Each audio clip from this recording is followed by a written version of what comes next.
What a life, eh, freak?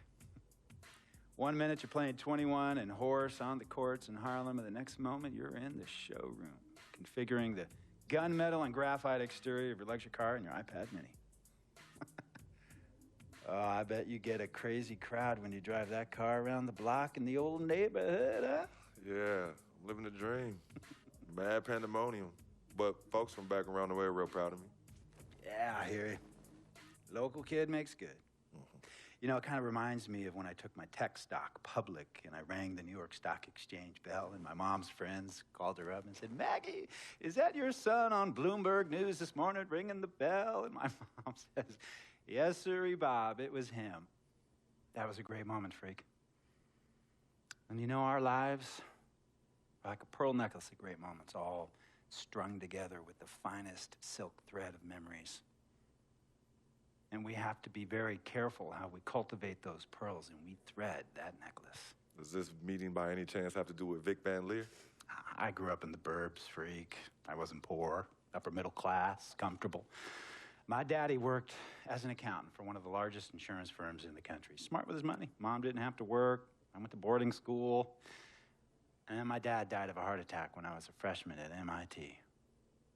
I was a movie geek, wanted to be a civil engineer, but I made my fortune by becoming a hybrid of both those interests. My dad didn't want me to be an accountant. Oh, listen to this. My best friend was a guy named Isidore. Yeah, we called him Izzy. He was one of the smartest human beings I have ever met in my life. I mean, Izzy was taking second-year college calculus courses as a high school sophomore, right? Straight-A student, full ride to MIT. Izzy had the world at his fingertips. But he was always looking for trouble, and trouble found him. He ran with the wrong crowd. And when we got to MIT, he got this great job working for a financial consulting firm in Boston. But every weekend, he would fly to Vegas.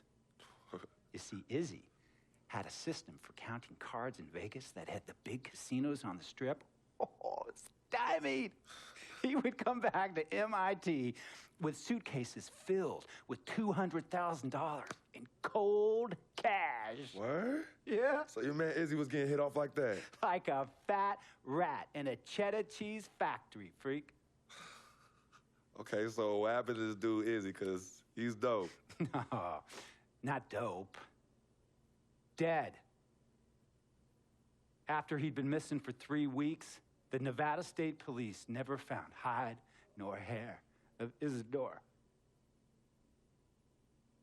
And our friendship took a hit when he asked me to hang out with him in Vegas, and I said I wouldn't do it because I knew he was on a dark and twisted path in his life. And yes, he was my dude. But no way was I gonna throw my life away trying to show my loyalty to a guy who really and truly didn't understand what loyalty was all about. So this meeting is about Vic. Correctamente. Okay, well, sir, Vic isn't Izzy. And why's that, freak? Well, for one thing, you and your dead friend Izzy didn't grow up poor. Me and Vic grew up in a neighborhood where we had to look over our shoulder every 2 seconds to make sure nobody was going to walk up on us and rob us. True. Izzy and I did not grow up in the hood. But we, like you, thankfully grew up in a 2-parent household. But even that wasn't enough for Izzy. He wasn't satisfied. He was always looking for a 5-alarm fire when he already had the warmth and comfort of a loving family. This is not about class warfare, freak. This is about the consequences of making bad choices and risking it all when you feel like you have nothing to lose. Vic is like a brother to me, sir. But you shouldn't be Brother Vic's keeper, freak. Would a brother go looking for trouble and put your career and your livelihood at risk by getting into fights at nightclubs and seedy after-hour joints and then scream to the media, "Yeah, it's all good, I'm an FOF, friendo freak. It's all misunderstanding. Y'all be haters, don't hate my game." I don't think a brother would do that to someone they really cared about, but a guy who looked at you like a meal ticket would. No. See, you don't understand Vic. Really? I don't understand. No.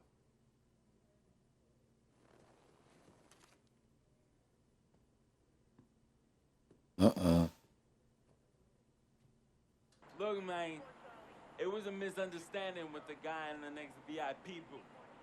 His honey started flirting with me, so naturally I started flirting back.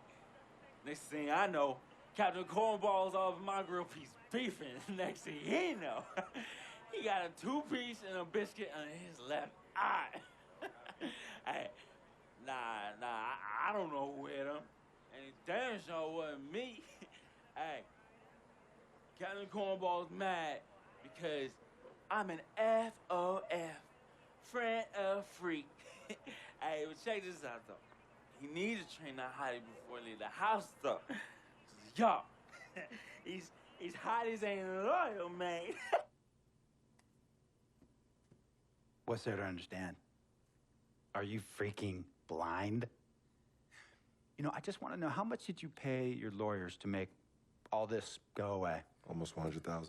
Excuse me, son, I'm sorry, I couldn't hear you. I said I paid almost $100,000. Exactly. And if you keep riding shotgun with Vic, you're gonna go broke. Quick, fast, and in a hurry. Look, Vic is my friend, and I grew up with him. How many times I gotta tell you, sir? Freak, this is not a request. I am not asking you to do this. I am telling you to do this. And the first order of business is that Mr. Vic Van Leer is banned from traveling with you on the road.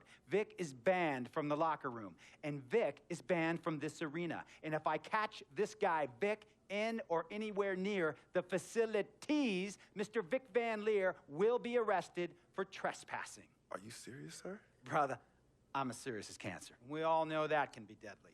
You know, when me and Vic were kids, playing summer tournaments at the Dome, we always imagined making it to the pros, right? And after the crowds left, just a street light was on the court, like 11:30, 12 midnight, even 1 in the morning sometimes. We used to practice player introductions, running on the court, giving dap, high-fiving the teammates. Vic, he would act as an announcer. You know, he would introduce me and announce my name on a loudspeaker, and the Jumbotron would flash my image like a little guy dressed in long shorts and a jersey. And now, fresh off his 3-game, 62-point scoring streak, the youngest player to ever do so in NBA history, Frequency Vibrations.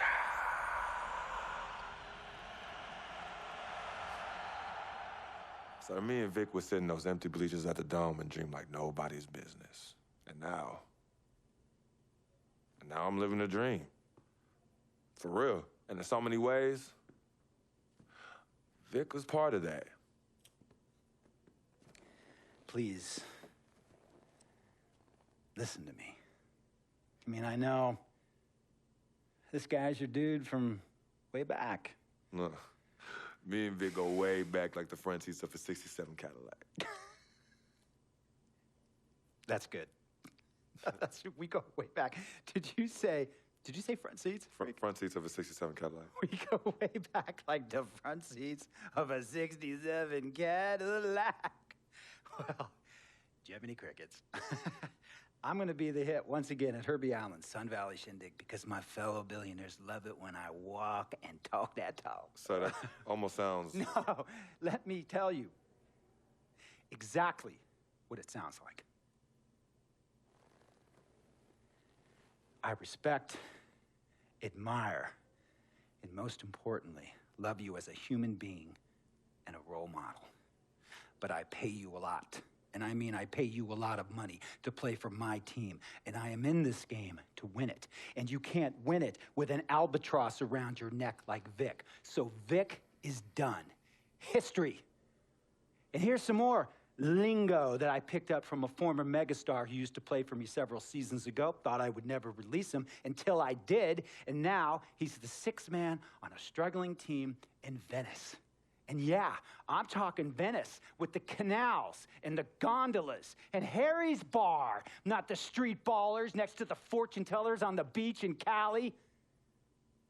This guy used to tell me when he thought there was a player destroying our team, don't be a hero, cut that zero. And that is what I am telling you about Vic, freak. Don't be a hero, cut that zero.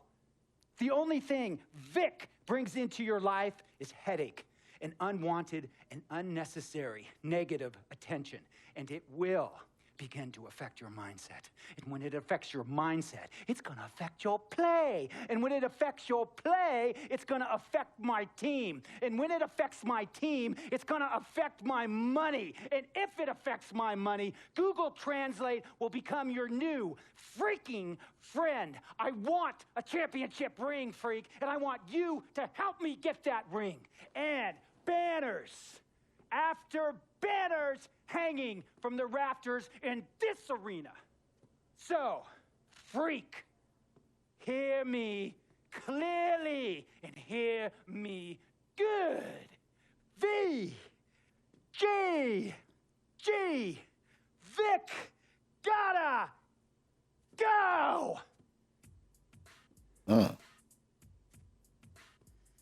Right. Handle your business. And remember, that contract you signed contains a morality clause, a very important clause that revolves around your conduct on and off the court, and how it can negatively impact my team. Now, I don't want you to have to learn Italian or Croatian as a second language. And hey, playing pro ball overseas, there's nothing wrong with that. But the arenas are nothing like this, nor will the money be the same. And on top of all of that, this is the U.S. of A., the greatest freaking country in the world. Ask yourself, is Vic worth all that? Think about it. Think long, think wrong. Well, this has been your boy Gabe Patillo. We were straight into it. Oh, snap. It's not, and I understand some of his judgments might shadow his actual character. He's not that at all. Man, Vic, let me tell you something. We actually, we have love for each other. We're brothers. Blood couldn't make us any closer at all. I mean, he has so much loyalty to me and to my family. You could see even Cece, has issues with him, but he still loves her. He still loves her.